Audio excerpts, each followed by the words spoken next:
Let me know when you're on. You're on? Okay. Cool. Welcome every guys. Welcome every guys. Cut. Cut.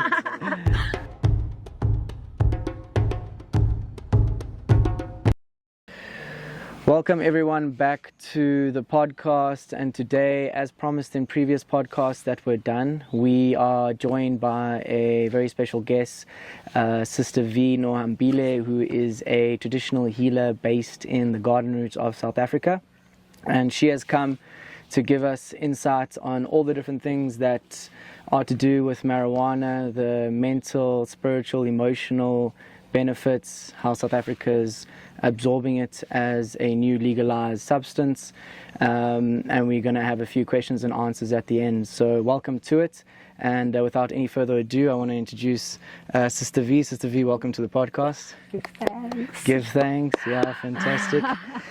So the first part that I want to start with, which I think is important for any discussion, is to understand, how did you get on this journey? So for context, Sister Vee's been working for 40 years with ganja and medicinally with people?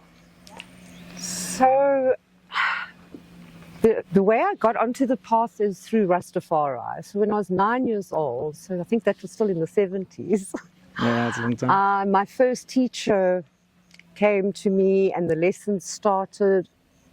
So from age 9 to age 12, I never saw the plant. I only heard about the plant and all the amazing things. I got the scriptures that cover the plant, all of that. And then when I was 12, so that was 3 years of training, if I can put it that way, I was then told that I've risen and I can go into the townships in Cape Town, like Googs and those kind of places that they didn't have any kind of clinics or anything like that back in those days. So we used to go in with the herbs, and this was the most amazing thing Was this when you were 12? Okay, I was quite young. Very young, yeah. I think it was in standard 5 then, Okay. basically. An early calling, eh? Very, very early. Okay. The calling came much earlier, and it was only at the age of 9 that I was finally able to get some kind of perspective on what's happening, what had happened the previous 9 years, because lots of things happened, deep spiritual things, Okay. and weird stuff, and probably paranormal to a degree. And Okay.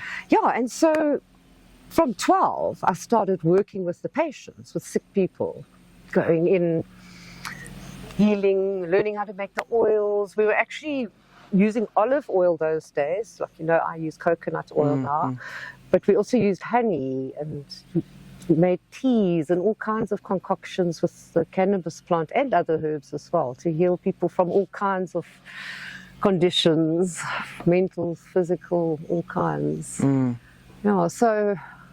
And then the journey just continued. You obviously just... Yeah, the journey just continued. And So okay, is it safe to say that you started issuing or working with it medicinally from the age of 12 when you went into Gugulethu and all these that's places? 100% correct, because as I said to you now, from 9 till 12, I didn't even see the plant. Yeah. Yeah, and by the way, I only smoked my first joint when I was 22. Just want to put that out there. That's quite interesting, actually. Yeah. You see, Why exactly is that? the thing is, with Rastafari, it's not what the world thinks it is. It's this one love. Everybody's just sucking on bongs all day, and you know, it's not like that at all. I mean, there are places in Rastafari, even in Cape Town, where you, as a Rastafarian woman, are not even allowed to smoke on your king's pipe. It's sacred, it's holy, it's to be respected. I get goosebumps, yeah. So it was definitely not appropriate for me, especially me having such high level training, because I was the only one of my kind who was having that kind of training at that time. Okay. Yeah. And who was training you exactly? Were these other traditional healers from So my Transkei? teacher, no, they were all from Cape Town, Okay. from what you now know as Marcus Garvey Camp I don't know, Marcus in Mitchell's Garvey Camp. Plain. That's one of the biggest Rastafari camps in the country. I didn't even know there was one in Yeah, Mitchell's it's Plain, if I'm massive. honest. Yeah. They're on Eisleben Road, by the Shell. Yeah, so, sorry, I forgot the question again. You were telling us about that Rastafari camp, and that's where you were getting training from some Yes, individual. the training was happening all over there and all over Cape Town, wherever we were going into the locations to help people. Yeah. And it would change because it was very, very difficult political times. I can't tell you how many times I was thrown in the back of a van just for standing next to a person of color. So you can imagine when they used to come and catch me in the townships, it was a big, big problem. I had to be protected. Okay. Yeah, so we had to move around. Of course. And you recently told me that you had just come back from training in the Transkei. Or did I get that right? It wouldn't have been so recently. Okay. Training is ongoing. It's there. You never ever, as a traditional healer. So I'm very blessed because I've been trained by the Sangomas and by the Rastas and by the Khoisan people. So there's never a time where you reach where your training is finished. Okay. You know, that thing that those first 3 years from 9 till 12, that was my basic training.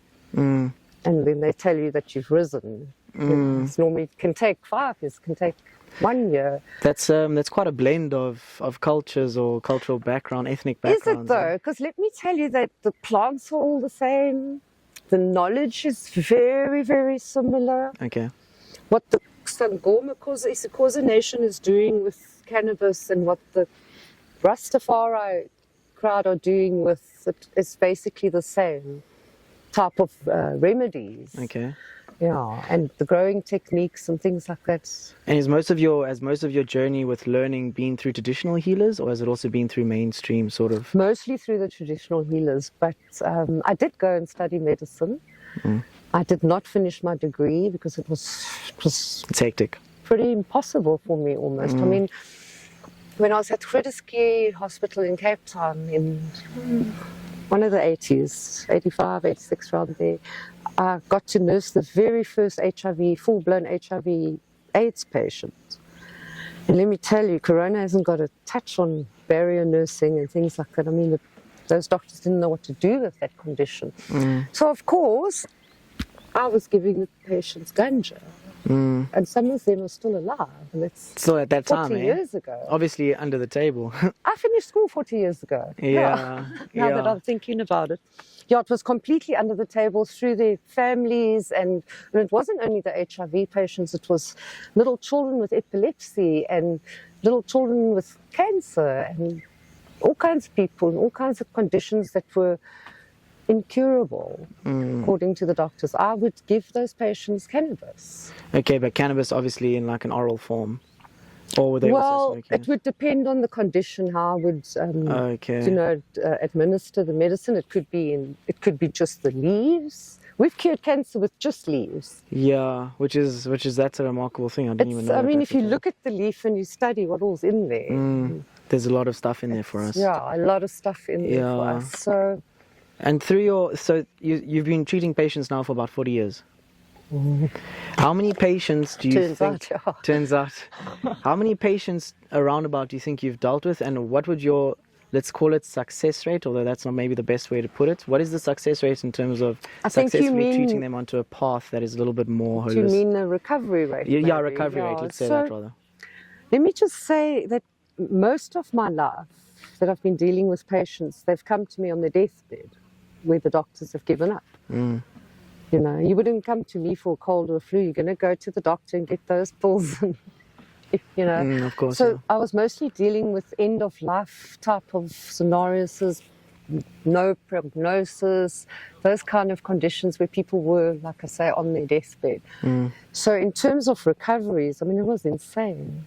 This is why I was so frustrated as a youngster, because I had the cure, let's just say cancer, the cure, the palm of my hand, right? And I tried to discuss an open dialogue with many, many doctors. I was surrounded by doctors all the time in my hospital work. In the children's hospital, I was there for 6 months at Red Cross in Cape Town. And no. Yeah, it must be quite crazy to think that you have something so powerful, but it's not being accepted or... There's got to be a very good reason why they want to keep the plant away from us. I think it was illegal for 113 years. It was a long time, yeah. Very long time. It's 2 lifetimes almost. Yeah. It's crazy. So now, having said this, obviously, you've been predominantly based in South Africa. Now, we know that since 2018, it became legalized. Oh, yeah. marginally for the first time.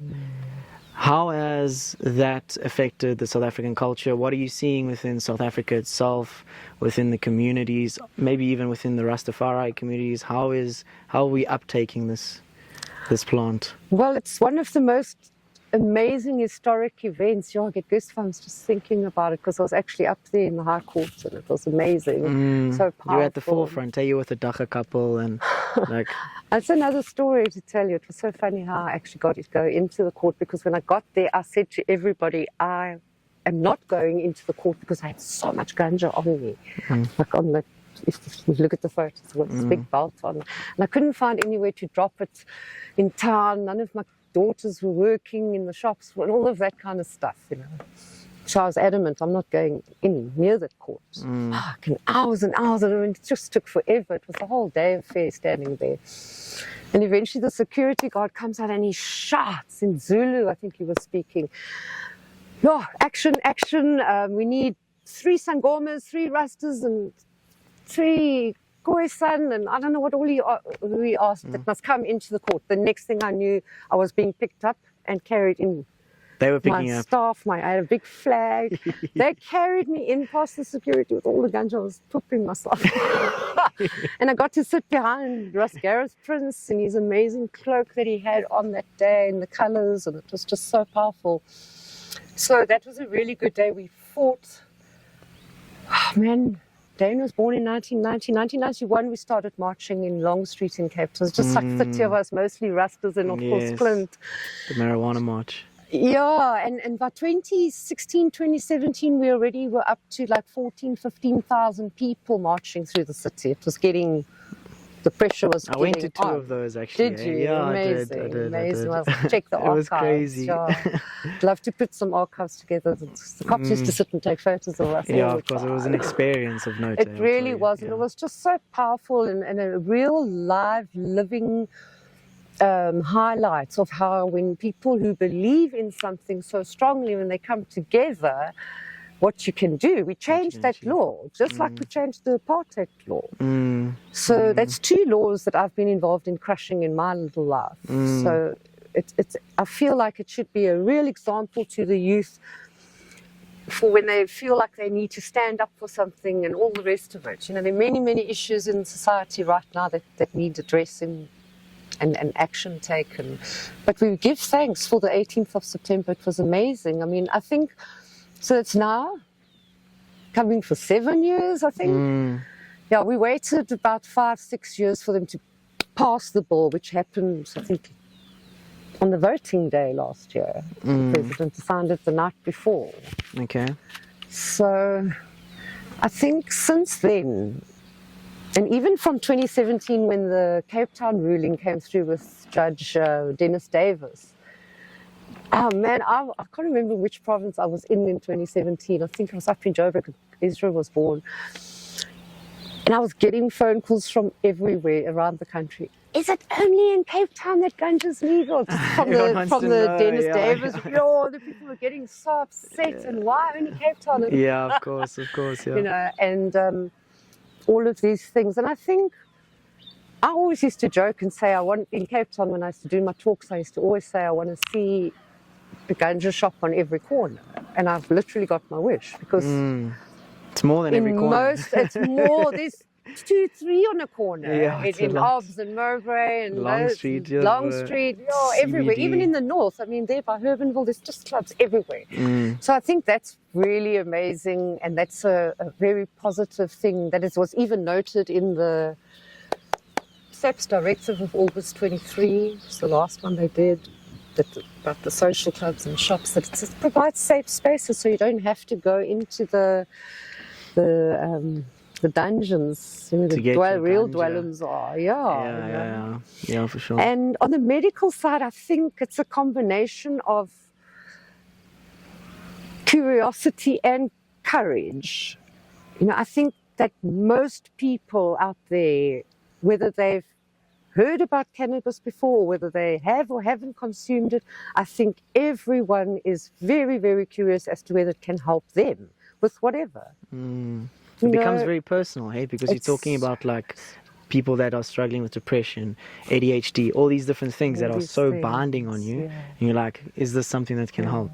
So I can understand. Absolutely, and especially, guys, when it comes to the brain and mental health, this is your plant. This is the human companion plant, and it wants to help us because we live in a setup here that is kind of, I don't want to get into conspiracies and that, but it's kind of set up and designed to favor the polarization, the good, bad, this, that, upside down, inverted, inside out, whatever. The splitting, yeah. So this whole ADD, I'm also ADD, bipolar, I've got all those labels. Yeah, don't we all? We all have, show me one who hasn't. Yeah, honestly, I want to meet somebody who has got a clean bill of mental health. Yeah. You know, and depression and anxiety. I mean, young people are having anxiety. School kids, my grandchildren are having anxiety because they've got so many books in their bag. And, you know, so there was a time, like in 1929, just before they started with the heavy prohibition over in America, that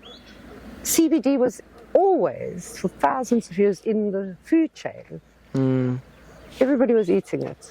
Okay, when was this? Before? Before 1929. Before 1929? Yeah. Oh, that's a long time and ago. so if you go into the medical side of things and you can trace it, when the cancers started heavy and schizophrenia and all kinds of mental health, it's all linked, same timeline.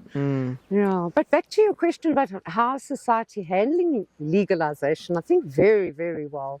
I really feel like there is a sense of extreme tolerance happening. And yes, we have what we call unconsenting adults. And for real, you can't just go now and smoke anywhere and say you are anti, and that's your right to be anti. You know, people have to respect that, and there's always got to be respect when it comes to this plant. But I think that overall, people are even starting to pull their males out of their gardens because, you know their neighbour's growing and don't want to pollinate his females, things like that. I've all kinds of stories, and I think it's amazing that people are responding very, very well. I think that 2018 was very potent in stigma removal, denting the stigma. I don't think we'll ever remove it because people are still there are people dying because they refuse on their deathbeds to take this medicine. I have families contacting me all the time. What can I say to my grandmother, this plant is other than dacha?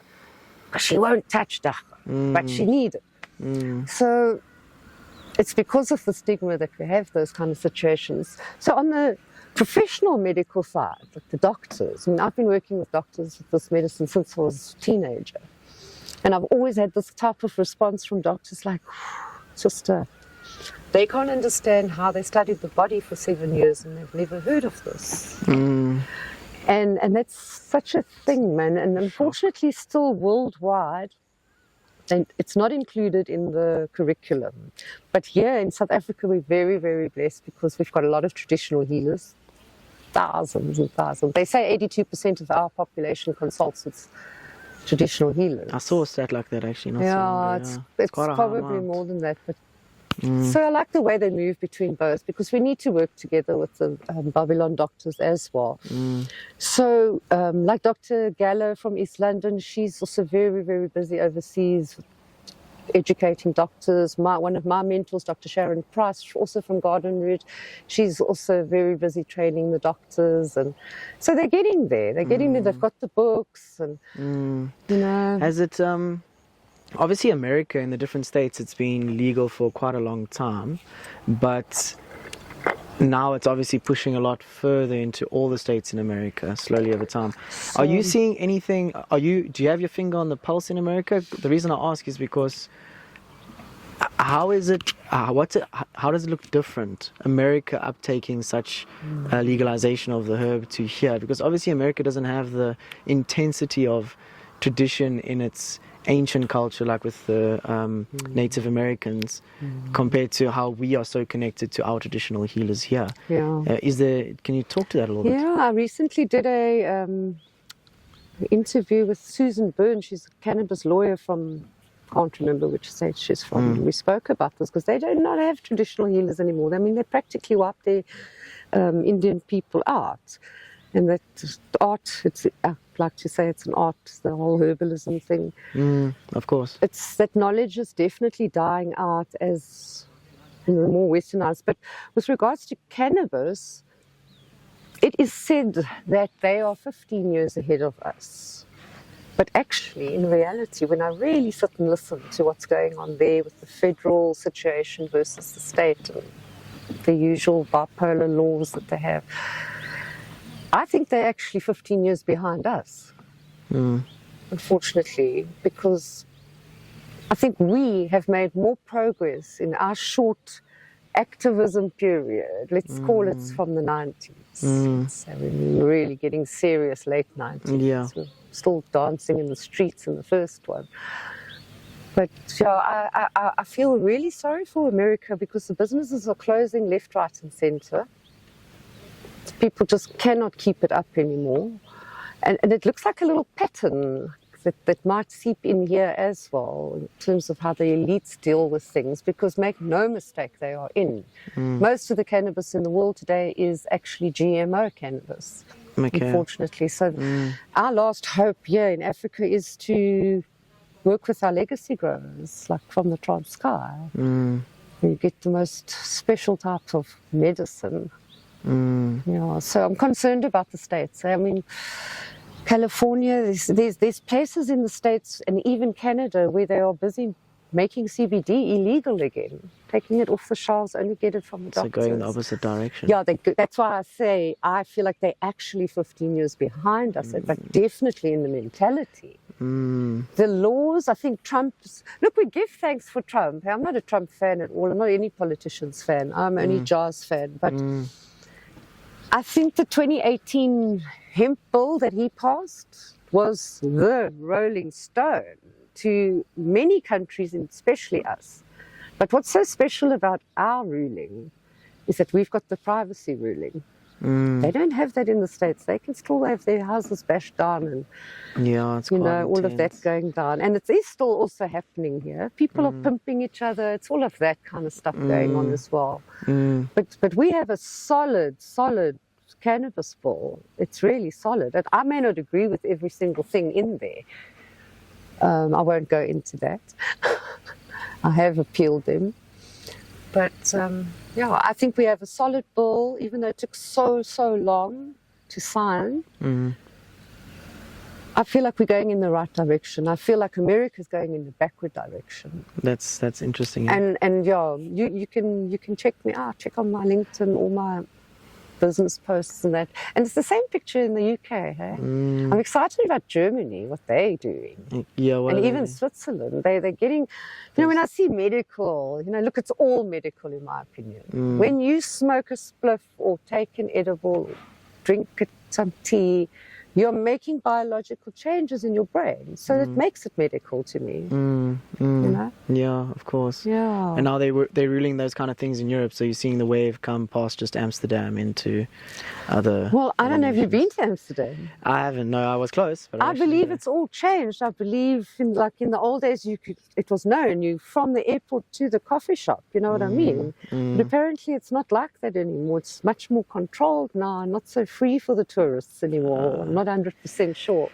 Yeah, I haven't heard too much about it, but it's all, I think each of these topics we could probably have a podcast alone on, you know what I mean? Because there's just so much to talk about. But I do want to move into the things that I think a lot of the people that would tune in and they want to watch would want to start knowing about, and that is, why is cannabis so important? How does it connect to us?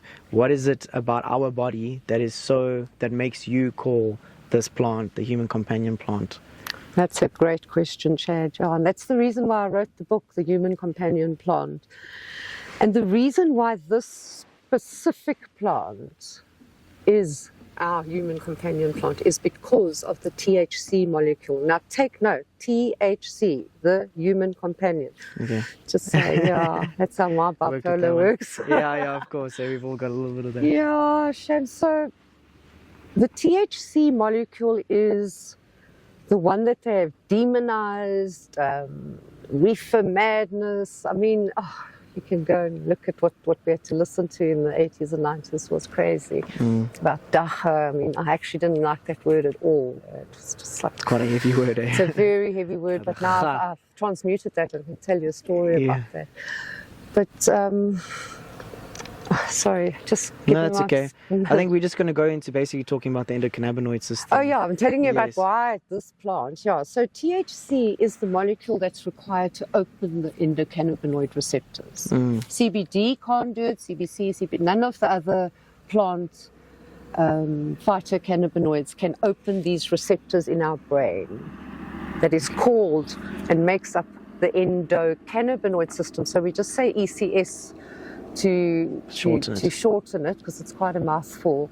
So I always like to tell people that the scientists try and make out that they only discovered, Dr. Ali only discovered and named the endocannabinoid system in like 1991.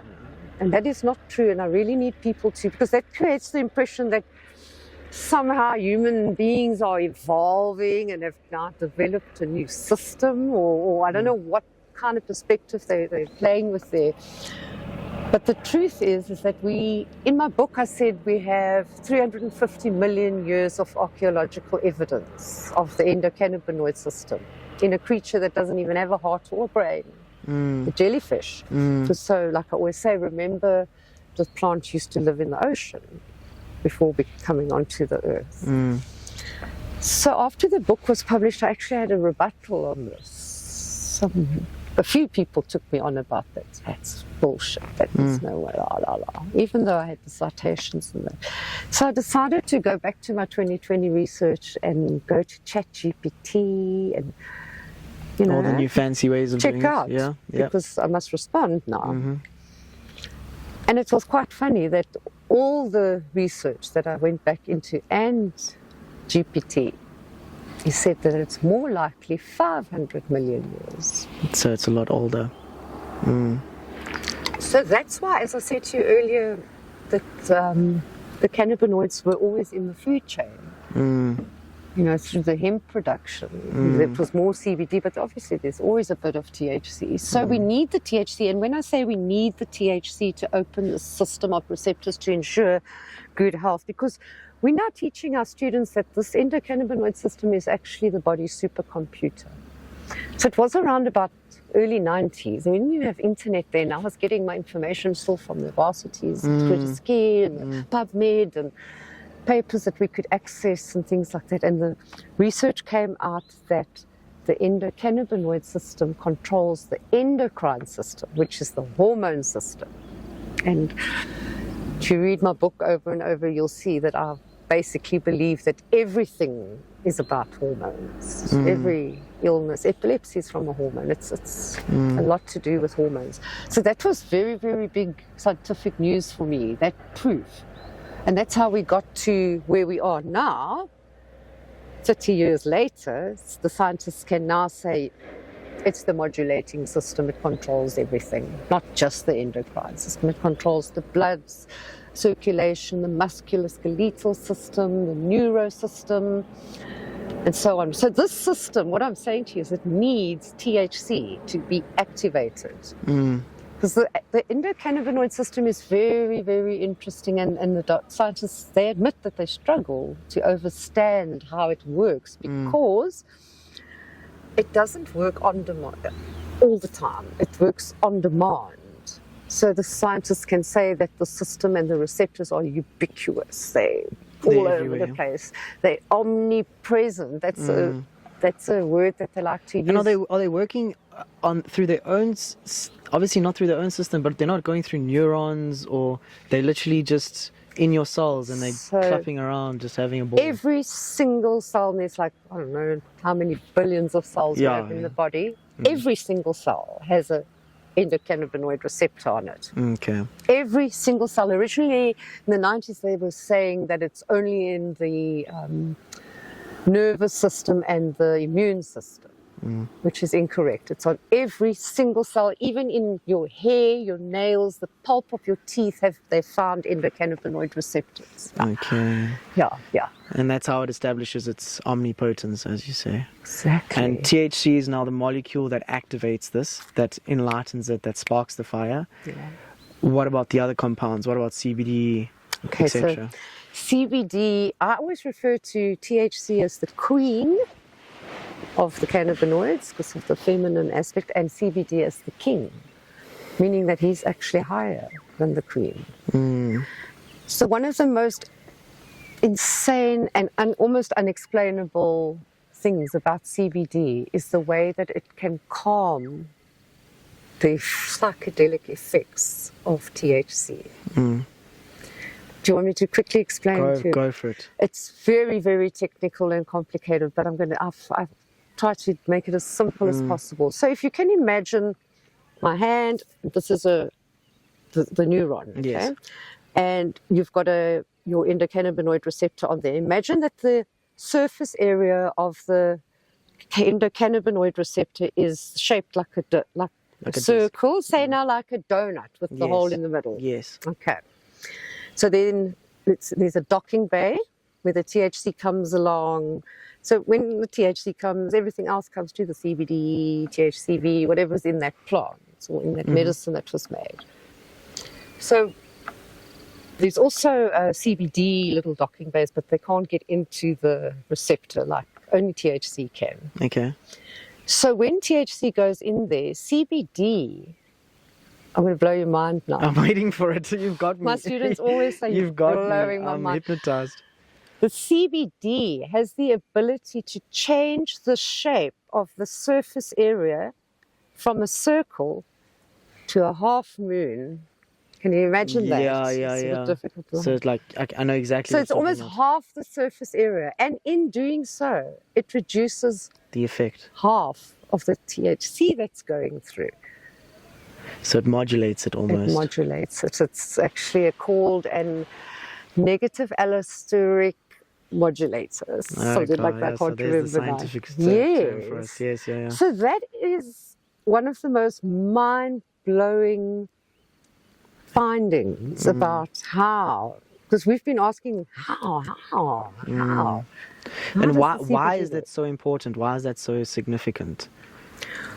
Because most of the time, healers, doctors, people, individuals who are self-medicating, which is because of the legal system, most doctors have never known that their patients were self-medicating all the time with ganja. They tend to take too much THC.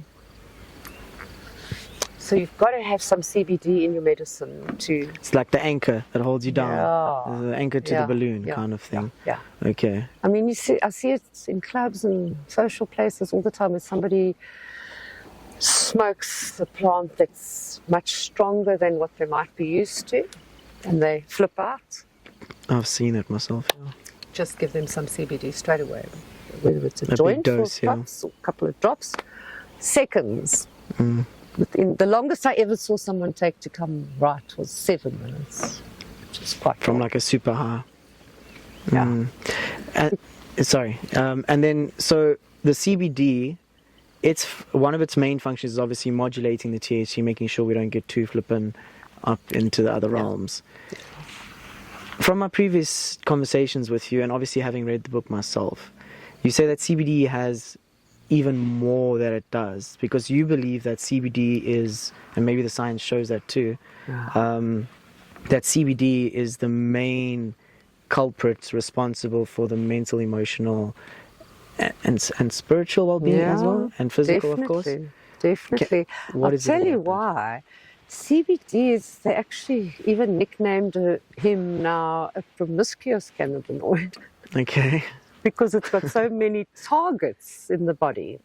So CBD can bind to our serotonin receptors, to the dopamine, and many, the vanilloid. We've got thousands of different types of receptors. But the most important for me is the serotonin activity, because that's where we're talking about depression, anxiety, sleep, wake patterns, emotions, higher thinking, higher love, all of those things. And I find that absolutely amazing that a substance from the cannabis plant can work on the serotonin receptors. And even Professor Raphael, who passed away recently, when he was doing all his CBD research, because CBD was actually discovered before THC. CBD was discovered in the 40s, but it's structurally, chemically, the structure is so similar. There's just one carbon ring difference. They thought that they were working with THC. Okay. Yeah, it's quite interesting. Yeah. So CBD, interesting as well, it's not only found in cannabis. Okay. It's also found in many chocolate, cocoa, coffee, so many plants. Really, eh? Yeah. Oh, I didn't know that. But now, obviously that's beneficial, but not if we don't have the THC to activate, 100%. to open the door, essentially. That's why they don't ban those chocolates and stuff, because they don't care about CBD. Yeah. But they don't really know much about CBD, because in my book I even asked the question, can CBD make you high? Because for real, I have had people come back to me. Yeah. And say that CBD has made them high. Yeah, and there's reasons for that as well. What are those reasons? Well, in my opinion, and I've been taken on about this as well, and as have other healers and doctors who believe this, inside the gut, there is a chemical reaction between the hydrochloric acid in your gut and the CBD. It converts. CBD converts to THC. In the gut? Yeah. Oh, goodness. Okay. And in the cupboard. Okay, and in the cupboard. Like as a natural fermentation process. Because I've taken bud that's been in a jar somewhere, CBD, labeled CBD. And maybe, let's say, for a certain period of time now, I'm going to puff that particular joint. I've bud. And I get so high from it. That's true. Yeah.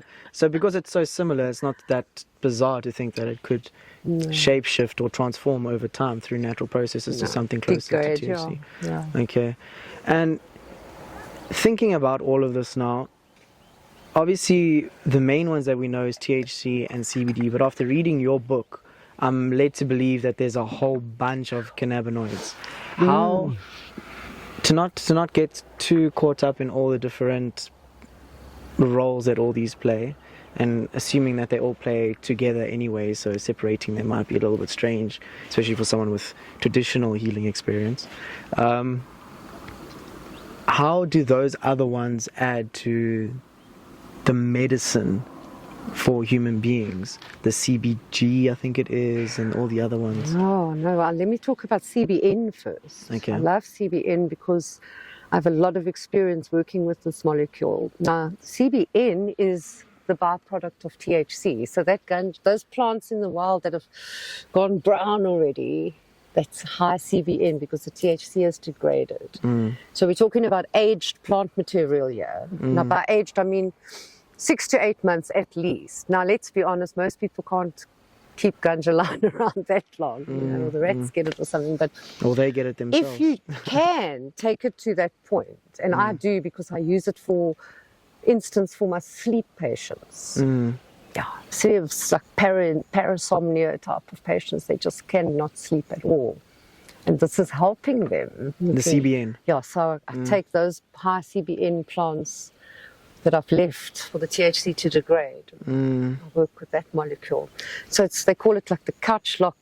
It just knocks you off your socks if you smoke a CBN joint. Oh, really? Eh? Yeah. I've never actually done that. I don't think I've done that, at least. Yeah, most people haven't because, like I say, it's too long. Yeah, it's a long process. Who keeps ganja that long? But it's worth it. It's actually worth it just to see the benefits of that. Yeah. And I also use it quite a bit for mental health. Like my PTSD. I'm still looking after people who are like my age and a bit older who were in the military, and so they got severe PTSD. And I find that the CBN is so helpful to just calm their nervous system down, calms emotions down. And then while they're sleeping, they don't have those flashbacks that are so typical. Those flashes, nightmares, the intense terrors, ones. So the plant's really helping the veterans who are traumatized. And all of these are operating because of this endocannabinoid system, which is all over the show. And it's attaching to your hormonal system, it's attaching to your serotonin receptors, your dopamine receptors, your everything, eh? Everything. does everyone who is not engaged with marijuana medicinally, are they mineral deficient in the same way that we would say if we didn't eat enough fruit we would be vitamin C deficient? Oh, that's a great question, Chad. It is now scientific fact, and you can go and check Dr. Ethan Russo. Since the passing of Professor Machulum, Dr. Ethan Russo, I would say, is the leading authority on anything to do with the endocannabinoid system. He's a neuroscientist. Yeah. Okay. Sorry, I lost my thought now. No, that's okay. We're just basically trying to see. My main thing for me is, after reading your book and after having met you and after now with your guidance administering for myself the plants in all the different ways that you can and understanding it a bit more, it has 100% evolved me to immense heights where I still don't fully understand what's going on with myself sometimes, and I'm still in denial to a degree. But what that's also done is it's made me look outward and observe people that I can see, or either I know are not taking any kind of marijuana medicine, be it high THC or not. Deficiency. Yeah. And I'm sort of picking up on, or the question has been burning inside of me of, is it that these people, and most of them are going through some form of struggle, we're all going through struggles of course, but is it possible that everyone that is not, and obviously everyone's a big term, but just speaking freely here, that everyone that is, or 90% or 99% of people that aren't absorbing marijuana, and in particular THC, which comes from nowhere else other than marijuana, unless they're eating jellyfish, I guess,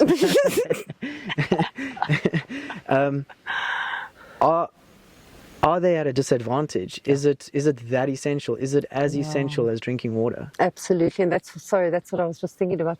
Dr. Ethan. Yes.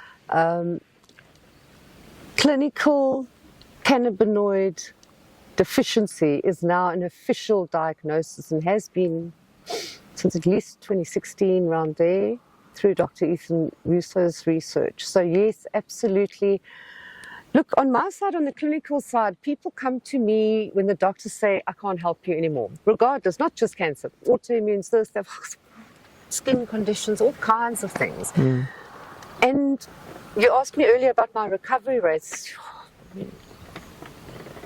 I hardly ever lose a patient. And I don't want to sound like an arrogant healer, because everything is to the plant and to jar. I always say it's got nothing to, I'm just giving it to you. People need to take cannabinoids daily to avoid getting sick. You may be healthy now because you're young and all of that, but it's going to catch you eventually and not too far around the corner.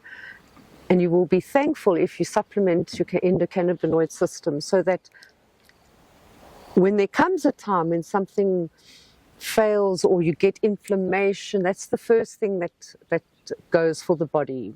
And that's where cancer comes from, and lots of arthritis, all kinds of things. And you won't have that problem if you supplement your endocannabinoid system. You won't really need to see a healer at all. Not even and this for is a now checkup. Scientifically. This is science, yeah. This is science. Yeah, it's just not widely. I've spoken about it in the book. That's my main thing that I repeated quite a lot, was the fact that we need to take cannabinoids every day. And like in my practice, I don't know if you know, in the old days, they used to always tell the people to take fish oil for brain health. Of course, yeah, 100%. Yeah, so now because of the pollution in the oceans and all of that, I've maybe 6 years now, I've changed my patients from the fish oil to hemp oil, hemp seed oil. Yes, yeah, you did the same with me, yeah. Yeah. And it's absolutely amazing. The plant There's loves. This is hearing the fish oil. I was like, hey, don't talk worry, about buddy. me like that. I heard you. Sorry, continue. No, I lost my thought. Yeah, no, you were completely talking now. about the hemp oil. Yeah, the hemp so oil. you're using hemp oil instead of the fish oil. So the hemp seed, the scientists know, and they say, I want to try and quote them word for word, they say it is the most perfectly balanced nutritional supplement for humanity.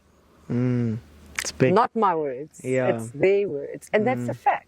That's a fact. Like I said, CBD, hemp seeds, everybody was eating it before 1929, and you had no cancer, no mental health issues. It was very, very rare. Yeah, I mean, still to this day, so for context for the viewers, I've been with Sister Vee now for like 6-7 months, somewhere around there. Oh, longer, sure. Somewhere there.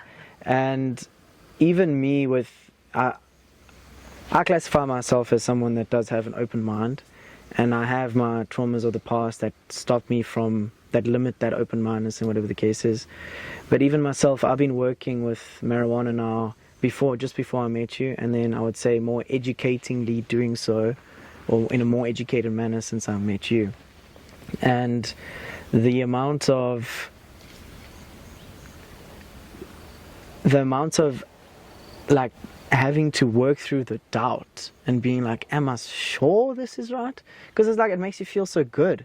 And then you're almost like, why am I feeling like, I almost didn't know that you're allowed to feel good. And you're allowed to take something to enhance your experience and to be able to give you your daily bread, if you will. Exactly. And this is sort of part of the reason why we've kept contact for such a long time, and why I wanted to get you on here, because I've experienced the power. And I think anyone that's going to take this journey, anyone that is going to be uptaking or start medicating themselves with marijuana, you must understand that it is a long-term journey.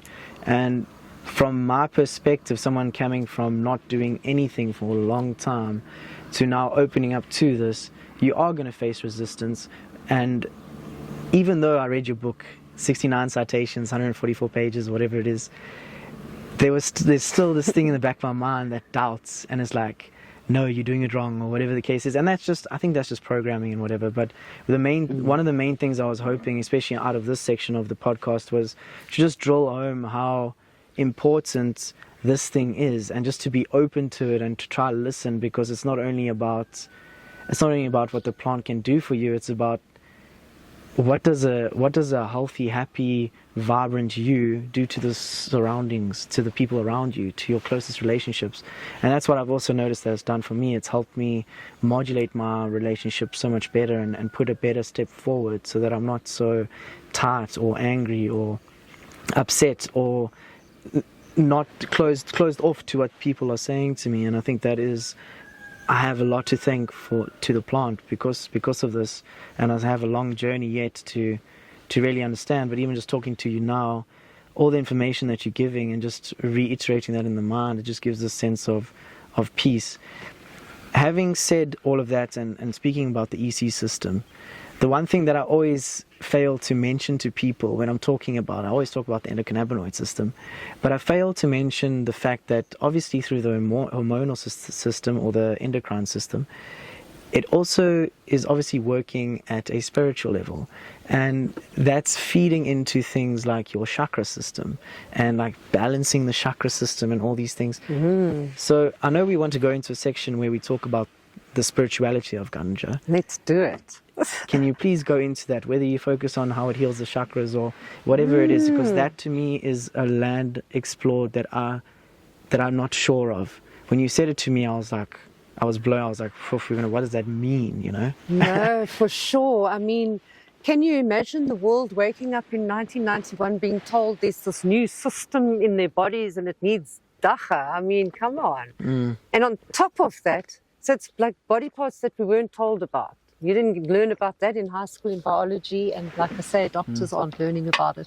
And it's the very same with the chakra system. Although it's not a physical organ or group of cells or anything like that, it's all spiritual areas of energy. And we have hundreds of chakras. We only speak about the 7. Of course, yeah. And then we also have the aura, which is another element of the spiritual realm. And indeed, the plant very busy in all of our subtle energy spaces. So you can see on the cover of my book that I place a huge emphasis on the chakra system. And one of the reasons for that is because I found it really interesting when I found out that each of these chakras is directly aligned to a corresponding endocrine organ. Like right there. You know, your throat chakra is your Would that be the thyroid? Thyroid Yes, gland. yeah. And your crown chakra is your pineal gland. And this is, the scientists are now starting to write about it. There's of course, an element of the occult involved with yoga and chakras, just like there was something attached to the plant. You know, it's always when there's truth that they're trying to suppress from humanity, that they demonize these things. So the chakra system and the endocannabinoid system and the endocrine system are on top of each other in the body, working together like a little army. Like you could say the Army, Air Force and Navy, maybe those three, sorting all the things out through this. But because this knowledge has been suppressed for so long and to a large degree is still suppressed or definitely corrupted and distorted, you know, I don't know why they always want to flip the truth around, some crazy reason. We need to know how to activate our chakras and how to heal ourselves with them, and how to open our minds to higher awareness. I'm very nervous of this word consciousness. I think we should just take a step back of that word, because we must look at the origin of that word, and I don't want to go into theology now. But so the wonderful thing about cannabis and the spiritual side of things is that this plant neither favors negative or positive. This plant is the balance.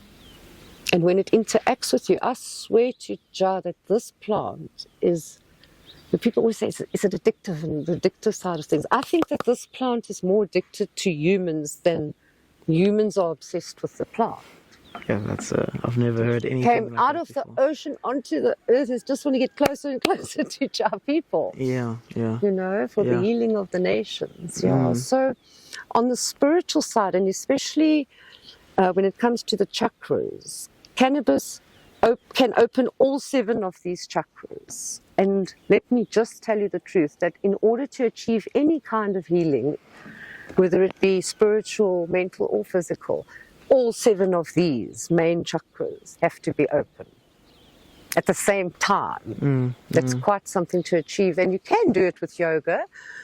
Yoga is very good for lots of things like stretching and that. And I wouldn't call it exercise, but you just got to be careful what you're opening yourself up to.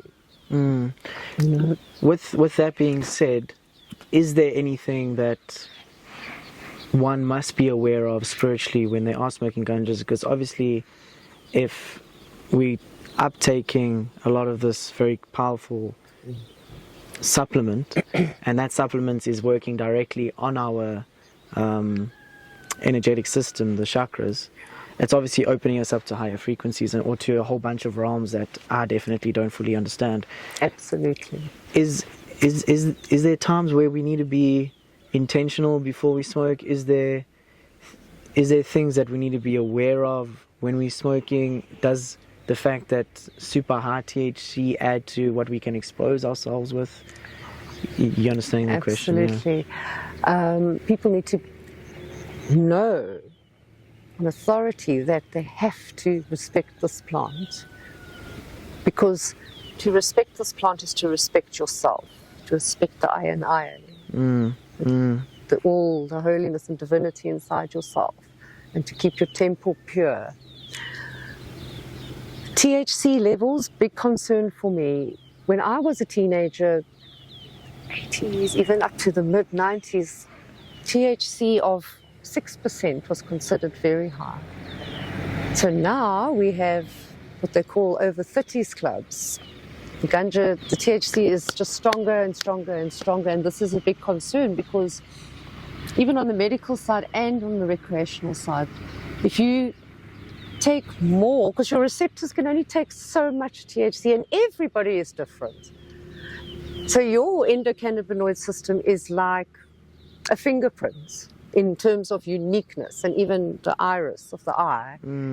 Everyone's is unique. And this is also another reason why they can't teach the doctors about the endocannabinoid system, because it's so unique. So and there's too many variables, so they can't standardize the medicine. But back to your question, Sorry, I've lost my point again. No, it's okay.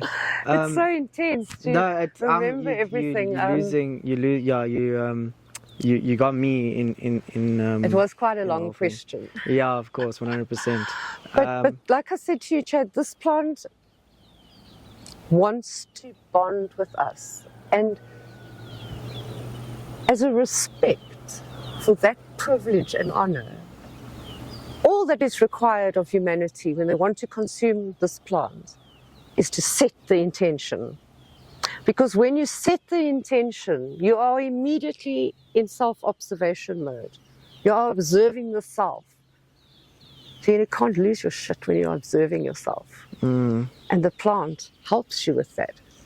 My biggest concern is when people consume alcohol with the plant, because that starts lowering frequencies and attracting lower other things, entities. I've heard you speak about this before. Yeah. Was it in your book that was? Possibly, yeah. Most likely, Most likely. Because that is a concern, and I always like to make people aware of that. This is a holy sacrament. This is something we're using to open our minds. That's why it has psychedelic properties, to open our minds to all that is possible. Because this plant will always make you ask. I think I said this to you the other day with something you said to me.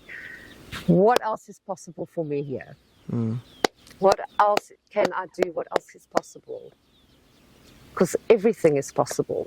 And I've met people who tell me wild stories of how they manifested or achieved whatever in their lives through the help of plants.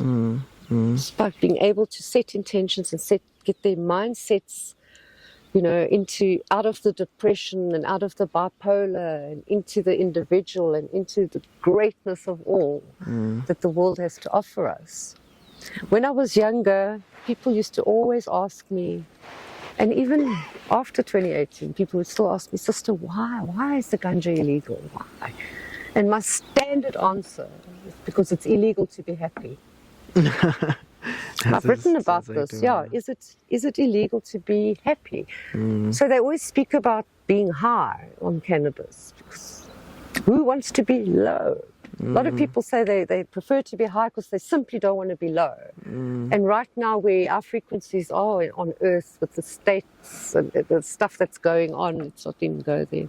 People are feeling very, very low. Probably lower than any other time in my adult life that I can remember. The depressions are very high at the moment. Having said all of this about the fact that, you need to be aware of when you're mixing alcohol with ganja, because you're opening yourself up, and then alcohol might bring in things that maybe you're not really aware of or you don't really want. To this end, recreationally, ganja being done recreationally, because I'm the kind of guy who would listen to something like you said, and then after I smoke, I'll question myself, have I set the intention right here, or have I done the right thing in terms of, am I smoking at the right time or whatever? And then that can obviously stimulate maybe a bit of a bad trip or a bad high or whatever. The plant itself, spiritually, as a being, it has room for that recreational activity, of course. Well, it's more of a question. Definitely. I mean, like I said, my biggest problem is the high THC now, because back in the day we didn't have so many issues with mental health reactions, people flipping out and starting to cry, and that's the type of thing we're seeing now if people take too high. So when the joint's going around, you should take one puff, and obviously it should pass. I always say to take 2 puffs and wait half an hour. But there are people who want to smoke the whole joint. And it's sometimes, for some people, it's too much, and it can have the opposite effect. And we have a whole scientific explanation for this called the biphasic effect. And what that means is high and low doses can have opposite effects. So a guy who's been using THC for depression and anxiety, it's lovely, has his evening puff, all of that. And a lot of people do have a beer or a glass of wine with it. and with no effects, but they're literally having like one, maybe two. But if you're going on a whole jaw, it's going to be another car park experience. Yeah. So we need to be very, very aware of the amount of THC in the plants. And so when you go to the clubs, you must ask the bartender what's the THC percentage. And if he's telling you it's 25 and up, definitely one puff and put it down. What's safe in your eyes? Obviously, it depends on the person's cannabinoid system. Always. But I always say to people, and that's a very good question, up to 15%. If you have mental health issues, you've been diagnosed, or you've got a pre-existing history. Many people have. Many people have taken themselves off those Babylon meds and are only smoking ganja now and walking around with those conditions. And the plant is helping them. But if they get into a situation, and I have seen this, I'm sure we all have seen something like this, and they smoke a strain that is higher in THC. So while mental health patients and pre-existing people who have taken themselves off their meds, I always say don't go over 15%, 17 absolute max. 17 it's dangerous, because if you go over that sweet spot, if we can put it like it's not so sweet actually, then you're going to start seeing your symptoms kick in. So the very thing that you treat using cannabis to treat your depression and anxiety, it's going to stimulate. The next thing you know, if you smoke a 25% THC joint, the next thing you know, tachycardia, symptoms, could start getting emotional, need to leave, those kind of things. So this is where the biphasal effect comes in. So at the right doses, it's healing. At the significant dose, it's exaggerating. It can have the opposite effect. Yeah, and that I realized recently that even the doctors don't know about this, because the biphasic effect of medicine is not only for ganja, it's for blood pressure tablets, contraception, all kinds of medicines, cholesterol tablets. So it just means that it has different doses throughout the treatment. So, and with cannabis, like when I make your capsules, I can tell you exactly I can give you a COA basically. But when you smoke in the ganja, you can have 3 different buds from 3 different OG Kush plants, and they guaranteed will have different THC levels in them. Even on clones, it's been tested that the different branches and bud have got different levels. Yeah. So with this in mind, and knowing that ganja is now very much part of commerce, I have not, to this day, in my now 7 or 8 months of looking on the shelves, found any ganja that is less than 18%. So what do people do? Where do they go to find the right kinds of levels of THC? And then I want to add to that, because is it possible that if we had 18% THC, is it possible to get one that's 1-to-1 ratio with CBD, then it's going to help you? Or is it not really? All of these strains are available, but at the moment we've got a culture in the scene, the emerging scene all over, where they want to go for the highest THC. They want to get clapped. They want to get It's amazing how some people can handle it and enjoy it. You see, some people can, and the dabs, the concentrates, also a big concern to me, and people are losing their minds on that stuff. It's just, you must remember, a dab is 4 times stronger than what the plant was. It's just crazy. In general. Concentrate, Yeah. We need to have, and this is something that I've been speaking to a lot of club owners about, like the Grow One Africas and Joburg crowds. We need to be able to offer the club members lower THC varieties. And as you just said, the 1-to-1s. Now that is the type of plants that come from the Transkei. 1-to-1. So that means that you've got the same percentage, or as close, with maybe 1 or 2% out of THC to CBD. And those type of plants, you are not going to have any kind of side effects, because you've got this equal amount of CBD in those plants. And it's quite hard to get those plants, because no one's growing them. People are only growing high THC. So the majority of the plants that are getting put into those jars in the clubs, they got no CBD in. Yeah, it's always less than 1%. I've never seen one with more than 1%. Yeah. So that is something that does need to change. We need to have the one-to-ones, and we need to have the lower THC varieties available, because people are struggling to handle the THC. I get my phone all the time. People asking me questions about this. Yeah. But now focusing or looking at the benevolent side of the plant, having and smoking these strains, because you might not have it available to you, because as I said, it's not very easy to find. No. It's still very forgiving though on your experience. So it's not something, because I found that I sometimes it's also just the social thing. It's like everyone's smoking a joint, and I'm like, I know I'm going to be too high, and I know I'm going to have a hectic high experience, but I end up doing it anyway. And of course, a lot of forgiving has to happen inside of me because of it and whatever. But at the end of the day, I think, and this is one thing that you said, and obviously that's an absolute truth, is that no one's ever overdosed from it. So there's worse things you could be doing to yourself. Much. But I think it's just important to be aware of the fact that, how is it so forgiving? You know what I mean? I don't know if that's a clear question. She loves us. She does not want any pain to come to us. And that is why this plant has to date never, not one single human being has ever died from consuming cannabis. And you know, I can't tell you in my life how many of those guys I've met who have tried to test this overdosing thing. I think it's 3 kilos. I think my cousins have tested it. My sons, everybody.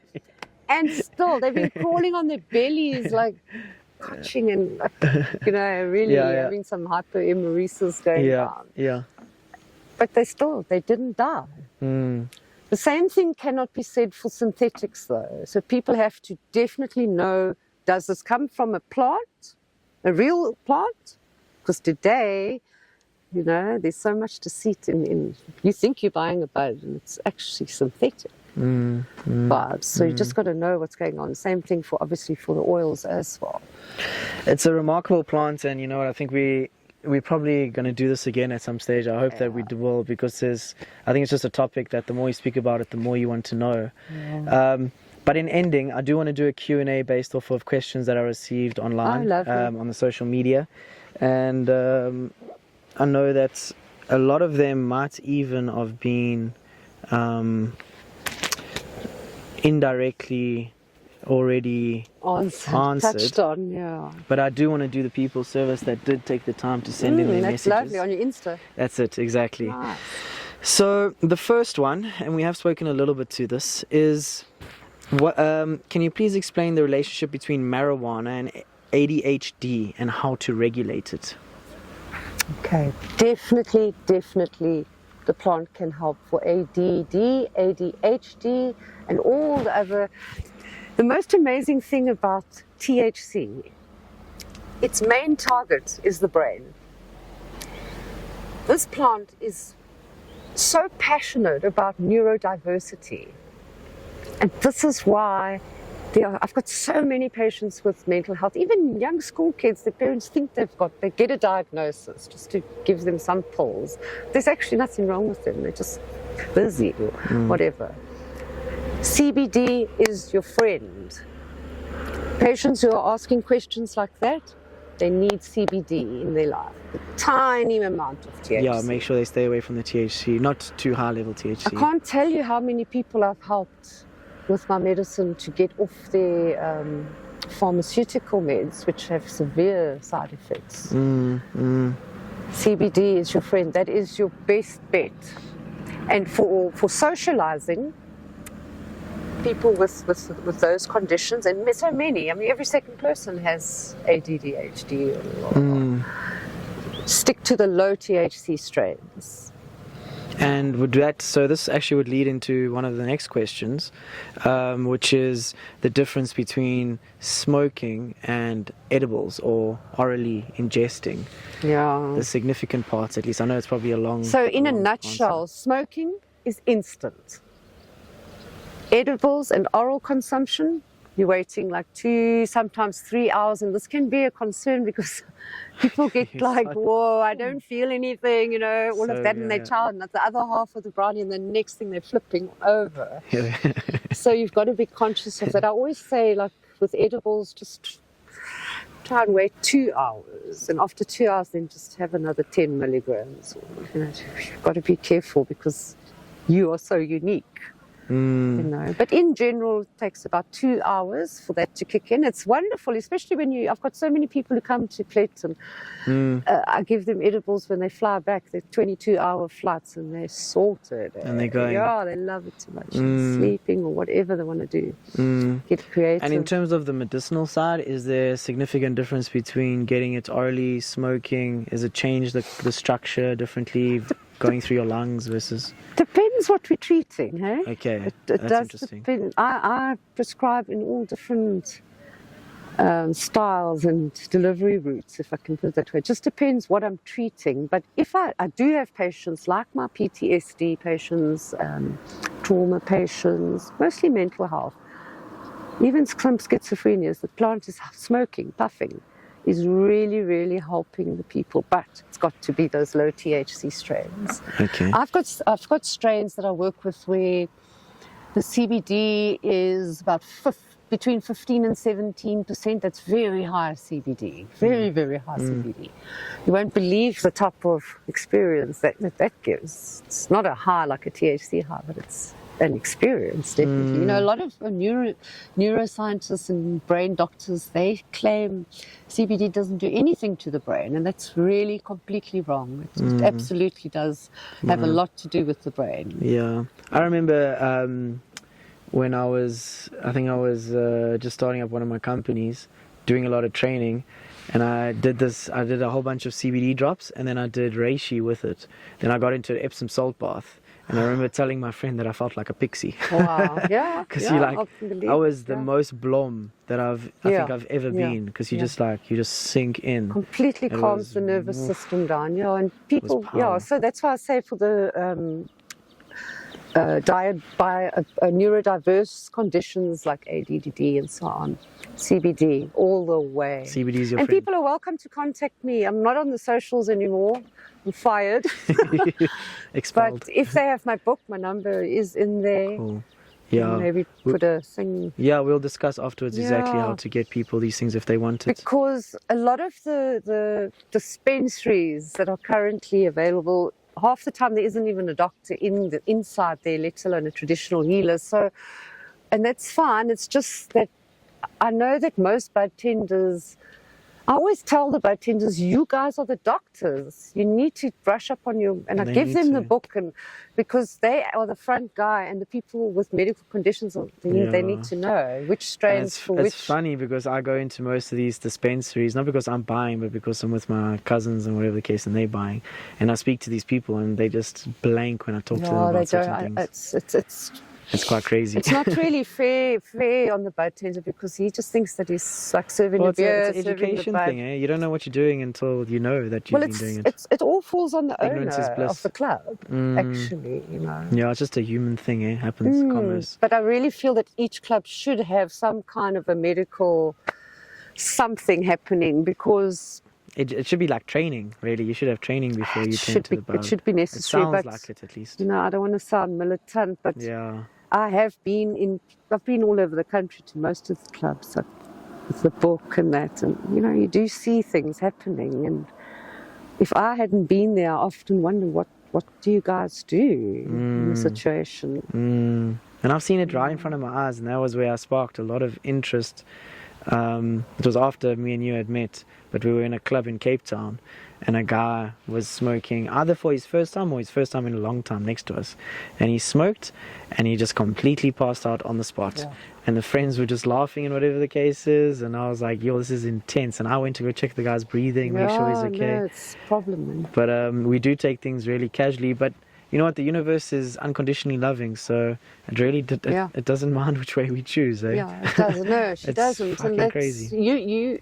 I wanted to say that to you just now. You mustn't worry if you want to take another puff off the joints or doubt yourself for that. So when you're setting your intention, You must ask for that to be removed, that doubt, because that's not serving you at all. That's someone else's doubt. It's not actually your doubt, somebody else's doubt. Yeah. You know, if you want to have another puff, have another puff. You know. Yeah. Sometimes I don't feel like I know. Sometimes I'm confused. No, but that's doubt, you see. Yeah, of course. Yeah, of course. I'm working through it. I'm still young. I mean, even me, I mean, can you imagine? I cannot be high all day. I mean, even till 10, 11 o'clock at night, I've still got people on my phone asking me big questions. I mean, I can't you got to operate. be bubbling all the time. Yeah, you know? of course, 100%. And also, sometimes I want to, or I might have pain that day or whatever, and sometimes I do take one puff too many. Yeah, of course, it happens. You know, and then nothing a glass of water cannot sort out. So when you have those or some CBD. Or some CBD. Yeah, as we've learned here. So I've got one last question and then we'll wrap things up. And this one I think is a very, very good question. What does one have to keep in mind when thinking about marijuana and induced psychosis? Is there a relationship between them?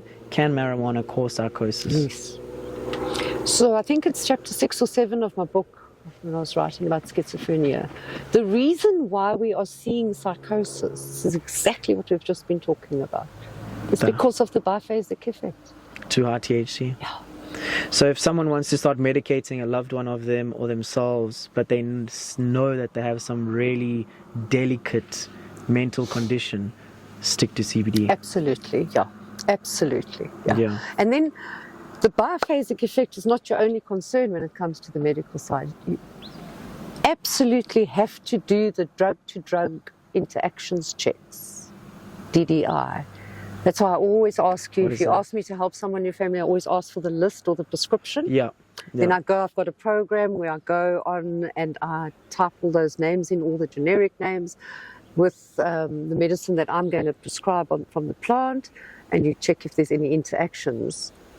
Because that's very, very important. There can be interactions, especially with anticoagulants, blood thinners, heart meds.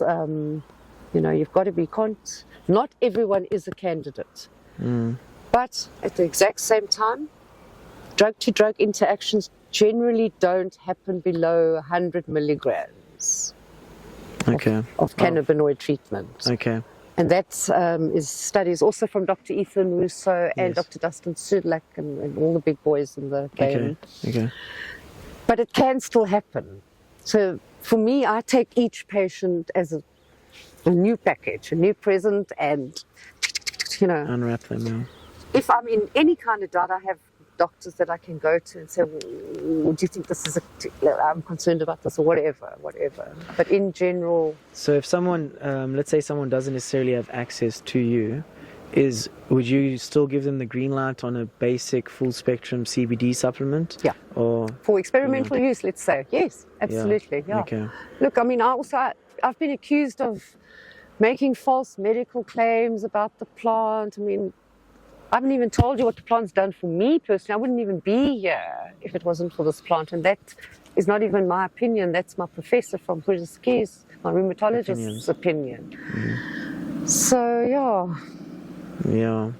It's a remarkable thing. And I think that's probably where we're going to end it off. I know we could go for a long time. No, we can so much to talk about. Yeah. But thank you everybody for tuning in. I really hope that you guys learned something. If you have anything you want to share, any comments, please leave them down below. If you want to say something to Sister Vee, if you want to ask questions that are relevant to you or your family or whatever the case is, please leave them down below.